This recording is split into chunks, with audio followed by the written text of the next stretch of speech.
Here is how to fix your downloads folder if it's not responding. Use the command prompt.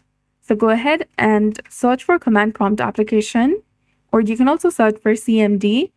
Make sure that you run it as an administrator before launching it. Give necessary permissions and give administrative privileges as well. Type in sfc/space scan now and hit enter in your keyboard.